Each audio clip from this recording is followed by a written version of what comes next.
Հարգելի տիկին նախարար, հարգելի պատգամավորներ, պարոն քաղաքապետ, տարածքային զարգացման հիմնադրամի հարգելի տնօրեն, հարգելի տիկին տնօրեն, հարգելի գործընկերներ, սիրելի աշակերտներ, ուսուցիչներ, շնորհավորում եմ բոլորիս Հակոբ Քոջոյանի անվան դպրոցի նորամուտի առիթով։ Իհարկե, այս դպրոցը հերթականն է առաջին 300 դպրոց ծրագրի շարքում, բայց իհարկե ունի երկու կարևոր առանձնահատկություն։ Նախ ես չեմ հիշում, որ մինչև հիմա մենք անդրադարձած լինենք դպրոցի, որի շենքը պատմամշակութային հուշարձան է կամ առնվազն բաղադրիչ ունի այդպիսի, եւ երկրորդը մասնագիտացած արվեստի դպրոց, որը էլի կարևոր նորամուծություն է, եւ այսօր մենք տեսանք բոլորովին ուրիշ տրամաբանությամբ կառուցված կրթական process, որը իհարկե շատ էական է մեզ համար, այս ճանապարհին ոտք դնել, որովհետև ուզում եմ հիշեցնել, որ քաղաքացիական պայմանագիր կուսակցության նախընտրական ծրագրում մենք ունենք հանրապետությունում 100 արվեստի, սպորտի, արվեստի ներառյալ երաժշտական դպրոցների կառուցման նախագիծ, եւ մենք նաեւ պետք է կողմնորոշվենք, թե այդ նախագիծը ինչ տրամաբանությամբ ենք իրականացնում, որովհետև նաև հիմա քննարկում եւ հնդածս քայլելով մտածում էինք Հակոբ Քոջոյանի անվան դպրոցը, որը Երևան քաղաքի կենտրոնում է, 500 աշակերտ ունի եւ 600 աշակերտի պոտենցիալ ունի, այդտեղ պետք է մտածել, թե արդյոք հանրապետության բոլոր մարզերում այս մոդելը հնարավոր է կիրառել, մեծ է հավանականությունը, որ ոչ, եւ որովհետև եւ գուցե թե այնտեղ արտադպրոցական տրամաբանությամբ արվեստի ուղղությունները մենք կզարգացնենք կամ բայց որտեղ տեսնենք, որ հնարավոր է նաև հենց միջնակարգ կրթության շրջանակում տեղավորել, դա իհարկե մենք իրականացնենք։ Ես նկատի ունեմ, այս վարժությունը մենք արագ պետք է անենք, այսինքն մինչև սեպտեմբեր մենք պետք է կողմնորոշված լինենք, թե ինչպես ենք աշխատում։ Երկրորդ բաղադրիչը, որի մասին ուզում եմ խոսել, կարևոր է, որ պատմամշակութային նշանակություն ունեցող շենքի ֆասադը վերականգնվել է ճշգրիտ եւ նաեւ սա այն դեպքերից է այս ընթացքում նաեւ տարածքային զարգացման հիմնադրամի տնօրենը այդ տեղեկությունը փոխանցեց, որ մեր նախատրամադրվածությունը եղել է հիմնանորոգումը, բայց հնդածս պարզվել է, որ դա հնարավոր չէ շենքի ֆիզիկական մաշվածության աստիճանով եւ իհարկե սա եւ վատ նորություններ մի կողմից, բայց գլոբալ հաշվով լավ նորություն, որովհետեւ իհարկե հիմնանորոգումը շատ ավելի արագ կտեվել։ Մենք ոչ թե 5 տարի կկորցնեինք կամ չենք կորցնի, կամ 5 տարի կտևեր, այլ կտևեր, ասենք, ենթադրենք 1 մաքսիմում 2 տարի, բայց փոխարենը մենք չենք ստանա այն, ինչ որ էս ստացել ենք, եւ էլի իմ գոհունակությունն եմ ուզում արտահայտել, որ տեսեք, հնդածս հետ է մտածում, երևի հատկապես տղամարդկանց հատուկ է ավտոմեքենաների տրամաբանությամբ դատել ամեն ինչ, երբ որ մենք նայում ենք, ասենք, օրինակ Mercedes-ի առաջին թողարկումը, հետո երկրորդ, հետո երրորդ, հետո չորրորդ, հետո 5-րդ սերունդ, մենք այդ զարգացումը տեսնում ենք եւ ինձ համար շատ կարեւոր է եւ էական է, որ ամեն անգամ, երբ որ մենք նոր դպրոց ենք գնում, մենք տեսնում ենք մի հատ նոր կոմպոնենտ։ Դա շատ կարեւոր բան է, որովհետեւ ոչինչ, որ մենք այս ճանապարհի վերջում կնայենք մեր կառուցած առաջի դպրոցներին եւ կասենք, այս ինչ ենք արել, բայց հենց դա է ճանապարհը եւ այդ ճանապարհով մենք պետք է գնանք եւ ես քաջալերում եմ դա, որ անդադ միտեղ մի նոր բաղադրիչ, մի նոր կոմպոնենտ, մի նոր դետալ, բայց այդ շատ կարեւոր է, որպեսզի մենք իսկապես դպրոցաշինությունը որպես այդպեսին Հայաստանի Հանրապետությունում զարգացնենք, որովհետև շինարարություն, բայց ինքն էլ շերտեր ունի եւ դպրոցաշինությունն ու մանկապարտեզաշինությունը դրանք առանձնահատուկ ուղղություններ են։ Իհարկե երրորդ բաղադրիչն այն է, որ Երևանում մենք բարեբախտաբար ոչ բոլոր տեղերում, բայց շատ հաճախ տեղավորվելու խնդիր ունենք, որովհետև դպրոցի հողատարածքը բավարար չէ մեր պատկերացումը 100%-ով իրականացնելու համար, իսկ միջավայրում արդեն համայնքային կամ պետական նշանակության հողեր չկան, որպեսզի մենք կարողանանք ներգրավել։ Իհարկե նաև հնդածս որոշակի լուծումներ արդեն նշмарեցինք, որովհետև բարեբախտաբար եւ էլի պետքա ընդգծեմ իմ տպավորվածությունը, որովհետև նախընթաց շրջանում առիթ չի ունեցել ճամփորդել Երևանի բակերով եւ տեսնում եմ, թե Երևանի քաղաքապետարանը ինչ ահռելի աշխատանք է իրականացնում բացօթյա խաղահրապարակներ ունենալու եւ ընդհանրապես բակային հարմարավետություն ստեղծելու առումով եւ մենք հնդածած մտածեցինք, որ այնտեղ որտեղ ունենք նման խնդիր եւ որտեղ մեր նախագծով դպրոցը պարտադիր պետք է ունենա բացօթյա խաղահրապարակային հատված, մտածեցինք, որ այն տեղերում, որտեղ խնդիր կա, ես հիշում եմ Շենգավիթ վարչական շրջանում մենք էլի մի տեղ դպրոց ունենք, որ էլի հազիվ տեղավորվել ենք եւ մենք նաեւ քաղաքապետարանի գործընկերների հետ կհամագործակցենք, որպեսզի մոտակա բակերը նման դպրոցների լինեն առաջնահերթություն, որպեսզի նաեւ ամառային սեզոնի ֆիզկուլտուրայի դասերին եւ ընդհանրապես դպրոցի համար նաեւ մոտակա բակերը օգտագործվեն։ Իհարկե, ելի ուզում եմ ընդգծել, որ գոնե վիզուալ առաջին հայացքից շինարարության որակի փոփոխությունը շատ էական է եւ կարեւոր եւ սա սկզբունքային հարց է։ Ես ուրախ եմ, իհարկե նախորդ կառավարության նիստում ես ասացի, որ պետքա բոլոր բացված դպրոցները գնամ։ Փոխվարչապետը ասեց, որ շատ ասի, ոչինչ, դուք մնացեք աշխատեք, ես կգնամ եւ բոլոր դպրոցները սեփական աչքով պետքա տեսնեմ, որովհետեւ սա նաեւ սովորելու ճանապարհ է եւ անպայման այս ճանապարհը մենք պետք է անցնենք։ Կրթության արվեստի ուղղությունը շատ էական է մեզ համար։ Եթե նկատել եք Հայաստանում շատ է պատահում արվեստի ամենատարբեր գործերի շուրջ մեծ բանավեճեր, կռիվ, այսինքն բանավեճ չէ, վիճաբանություն, դա նրանից է, որ մեր իրականության մեջ ձևի եւ բովանդակության հարցերը լուծված չեն եւ հասցեագրված չեն, որովհետեւ ցանկացած ձև, որ մենք դնենք մարդկանց աչքի առաջ, դա բռնկելու է մի հատ մեծ բովանդակ։ Ես չեմ հիշում վերջին տարիներին մի ձև, որը չի բերել վիճաբանության, ոչ թե բանավեճի, այլ վիճաբանության։ Դա նրանից է, որ մեր իրականության մեջ ձևի եւ բովանդակության հարցերը հասցեագրված չեն եւ նաեւ շատ ուրախ եմ արձանագրել, որ մենք դեռ տարիներ առաջ,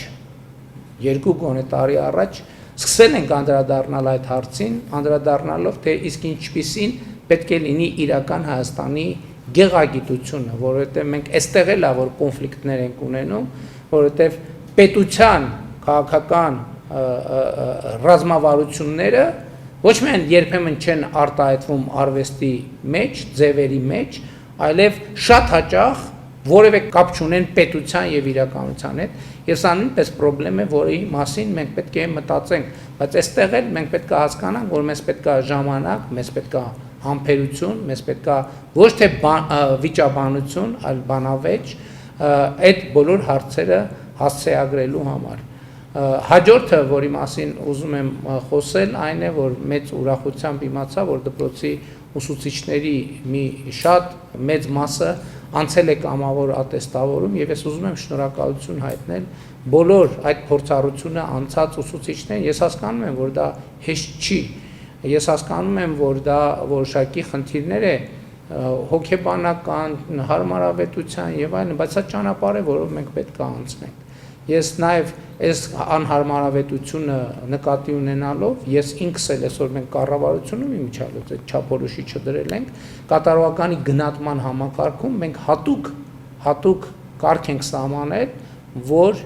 պետական պաշտոնյաները վարչապետից սկսած մինչև բոլոր մակարդակի պաշտոնյաները պետք է ժամանակ ծախսեն իրենց կրթությունը բարելավելու վրա եւ ես այդ փորձառությամբ անցել եմ իմիջիալոց առաջիկայում պատրաստվում եմ նոր դասընթացների մասնակցել եւ դա բացարձակապես ձև չի իհարկե ձև էլ կա ես ուզում եմ ցույց տալ սեփական օրինակով բայց դա ես նաեւ առերեսվում եմ որ ես դրա կարիքը ունեմ որովհետեւ այն մարդը որ ասում է որ ինքը դրա կարիքը չունի այդտեղ խնդիր կա որովհետեւ առիթ ունեցել եմ ասելու չկա որևէ մեկը որ գիտի ամեն ինչ հետեւաբար եթե չկա որևէ մեկը որ գիտի ամեն ինչ եթե ոչ մեկ չգիտի ամեն ինչ նշանակում է յուրաքանչյուր ոք ինչ որ նոր բան իմանալու անհրաժեշտություն ունի եւ մենք պետքա սա դարձնենք կենսակերպ ապրելակերպ Հայաստանի Հանրապետության բոլոր քաղաքացիների համար որովհետեւ դա է պետության զարգացման գրավականը եւ իմիջիալոց այս միջավայրը մենք այսպեսին պատկերացնում ենք հենց դրա համար որովհետեւ միջավայրը շատ էական է ինչի է ինքը մեզ տրամադրում որովհետեւ խարխուլ միջավայրում երբեմն էլի ձևի եւ բովանդակության խզում կա Եվ այս ձևը պետքա լցվի այս բովանդակությամբ եւ դա շատ կարեւոր է։ Եվ ի վերջո ելի ուզում եմ ամփոփել նրանով, ինչի մասին շատ հաճախ խոսում եմ, ուզում եմ շնորհակալություն հայտնել Հայաստանում աշխատող, արդյունք ստեղծող, օրենքով սահմանված հարկերը վճարող, հսկիչ դրամարկային կտրոն թողարկող եւ հսկիչ դրամարկային կտրոն պահանջող բոլոր մարդկանցից, որովհետև մենք պետք է հասկանանք ինչպես է այս ամեն ինչը ստեղծվում։ Այս ամեն ինչը ստեղծվում է աշխատանքի, ձևավորված հարկերի, պետական եկամուտների հավաքագրման եւ պետական եկամուտների հասցեագրման միջոցով եւ ճանապարհով եւ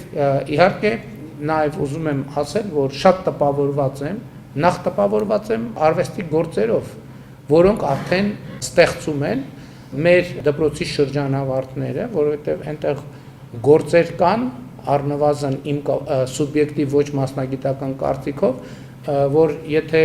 ցուցադրվի եւ չասվի, որ դա աշակերտի կողմից է արվել, գուցե թե շատերը գլխի չընկնեն, որ աշակերտի աշխատանք չէ, տեղից է ծագում, որ այո, տարածքները պետք է օգտագործվեն, բայց իմ կարծիքով գործերից ոչ միայն նկարներից, այդ հետևությունը արեցի, որ մեր մտածողության բանաձևերը փոխվում են եւ դա շատ կարեւոր է։ Եվ մեր մտածողության բանաձևը փոփոխության առաջին արտահայտողները հենց նաեւ Հակոբ Կոջոյանի անվան դպրոցի այն շրջանավարտներն են լինելու, ովքեր դժբախտաբար կարողացան փաստորեն միայն հրաժեշտ տալ իրենց նորակառույց դպրոցին, բայց դա շատ սիմվոլիկ է, բայց իրենց հետևից թողնում են աշխատանքներ, գործեր, որոնք արտահայտում են այն, ինչ Հայաստանի Հանրապետությունը փորձել է պատկերել այս ֆիզիկական ենթակառուցվածքի միջոցով, այս դպրոցի միջոցով, այս գույների միջոցով եւ այս քաղաքաշինության եւ ճարտարապետության միջոցով։ Կրկին ուզում եմ շնորհավորել Հակոբ Կոջոյանի անվան դպրոցի տնօրենին, ուսուցիչներին, աշակերտներին, ովքեր դեռ նոր պիտի գան նաեւ նրանց, համոզված եմ, որ նաեւ այս իրադարձությունից հետո հոսքերը էականորեն կմեծանան եւ դա լավ է, եւ մենք շատ գոհ ենք այն դեպքերից, երբ որ ավելի ու ավելի շատ դպրոցներ կառուցելու եւ մանկապարտեզներ կառուցելու անհրաժեշտությանն ենք առերեսվում եւ մենք ամեն ինչ կանենք, որպեսզի այդ անհրաժեշտությունը միշտ հրատապ լինի Հայաստանի Հանրապետությունում, այսինքն պահանջված լինի եւ իհարկե այս տարվա վերջ մենք կփոփենք առաջին 300 դպրոցը, դպրոցի կառուցում, վերակառուցում, հիմնանորոգումը եւ կսկսենք երկրորդ 300 դպրոցի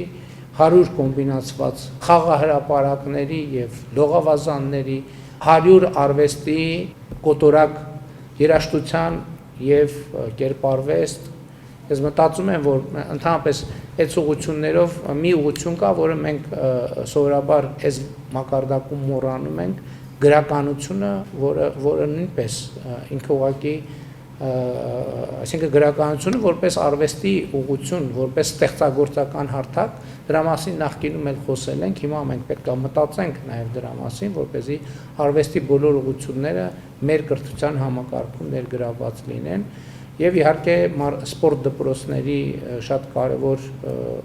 նախագիծ ենք մենք իրականացնելու,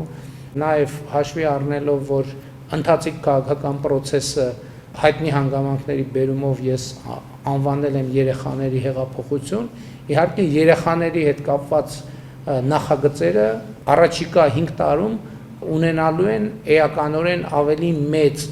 տեսակարար կշիռ մեր ծրագրերում, չնայած նախորդող շրջանում չենք կարող ասել, թե